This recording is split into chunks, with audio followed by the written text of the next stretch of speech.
space, and this presents a danger. Because I know, and I have seen the government documents, there are plans, contingency plans and government files that at some point when they can't make the international enemy list work, as they, you know, at one point back in the early 20th century, it was the international Jewish conspiracy. Well, that fell apart. And then it was the international communist conspiracy, and then that fell apart. And now it's the international terrorist conspiracy, and yet if you stop and think about it, how are we supposed to believe that's real when they will not do anything to secure the borders of the United States? So that's a sham too. And when that begins to fall apart, then according to authoritarian sources, the next thing is going to be a threat from outer space, just like Ronald Reagan warned us about in his speech to the United Nations. So if you don't want to be panicked and stampeded by this phony threat from space, then you'll study the UFO issue and you'll find out the truth about the issue. And then when they say, oh no, there really are aliens and they're coming to eat you and you have to give up all the rest of your liberty so we can protect you, you can say, nah, I don't think so. Right, absolutely. But so, I mean, through remote viewing, you became a remote viewer yourself, is that right? I have, in my study of remote viewing, I did participate in some remote viewing studies and in some testing, and interestingly enough, I tested pretty well. I'm not surprised, because you've got a great sort of objectivity about the way you look at different topics, and well, from what I understand, I've studied remote viewing a little myself, and I understand that, you know, it really takes sort of an impartial look at what's in, you know, on the other side, so to speak. I was kind of surprised to find out that I tested so well in remote viewing, but then as I thought about it, it really wasn't that surprising because as a journalist and a newspaper man, I had long since learned to somewhat trust my intuition. And my intuition rarely let me down, and that's, of course, that's getting to the soft psychic signal that's at the heart of the remote viewing experience. Absolutely. So where are you with that as far as using that in what you're kind of, you're going down this road, you're sort of investigating the Nazi connection behind our government and what's going on now in America. And so how does the remote viewing sort of help you in that sort of journey? Well, it's actually not much at all, which is surprising and probably pretty stupid. But it's like, you know I should exercise a whole lot more than I do, but I just don't because I'm too busy doing other things, and it's the same thing with remote viewing. I really probably should sit down at least once a day and try to keep my remote viewing skills up to, you know, razor edge, but I don't. But you are using your intuition, right? Right. In your investigation. And it's helped me learn to even give more trust to my intuition. Right. So where are we going as a country right now, and why? The United States has always been, at least, been attempted to be dominated by a wealthy elite, and that goes all the way back. Alexander Hamilton and his rich friends, they wanted to run the country because they felt like that the rich people knew how to handle things and somehow had better sense than everybody else.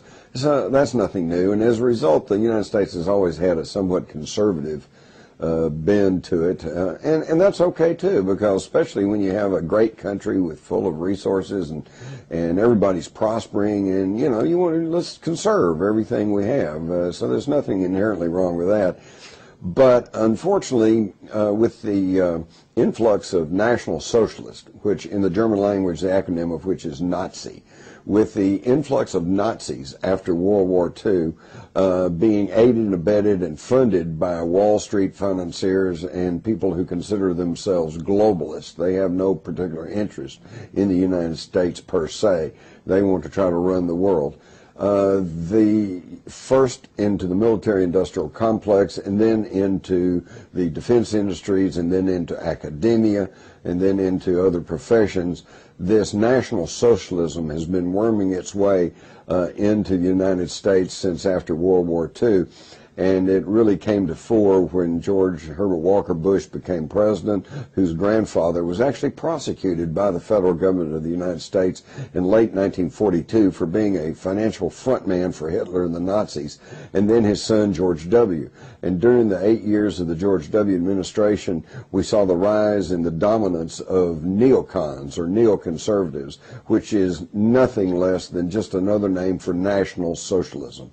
So we saw this whole country tend towards the right, towards towards fascism, and because fascism is defined as the blending of state and corporate power, and I don't think there's anyone who can argue that that's not the case in the United States today. The big difference is in Nazi Germany, the state gained control over the corporations, and it was that combination that created that fascist state.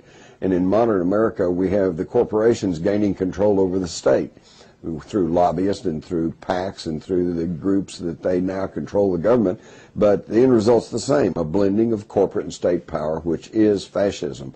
Now, after 8 years of this fascism, people were beginning to chafe, and even the people who thought they really wanted to support George W. Bush because he said all the right things began to realize that all he was doing was pushing socialist programs and waging unprovoked wars of aggression. So there was a backlash, and so now we have shifted from National Socialism to Marxist socialism under Barack Obama. But nothing really has changed, because in the Bush W. administration, all the top important people were members of the secretive Council on Foreign Relations, which has dominated U.S. foreign policy since before World War II, and was created for the express purpose of bringing in a world government. And under the Barack Obama administration, we find that all of his top cabinet members, they're all members of the Council on Foreign Relations. So the very same secretive, wealthy elite is still running this country, only now under the guise of Marxist socialism. And after 4 years of Marxist socialism and the attendant collapse, probably, of the U.S. economy, then we're going to be all set up to really go for a new dictator, a new Führer, as people in their panic over the economy and over the social programs, they'll swing back and vote for some dictator. And this is the same methodology that was used in pre-war Germany by the same people. Okay, well, enter free energy into that scenario, and what do you get? Because we do see the destruction of the American economy. We see the world economy going down, as a matter of fact. But where does free energy kind of fit into this puzzle, if you will? And certainly it's in black projects, as we know, and we've documented in various videos with various people. And I know you're involved in, working with Gordon Neville and the RAM project on some level, although I'm not sure how. So maybe you could, so that puts you in a really interesting position to view how free energy is coming into this puzzle. Right.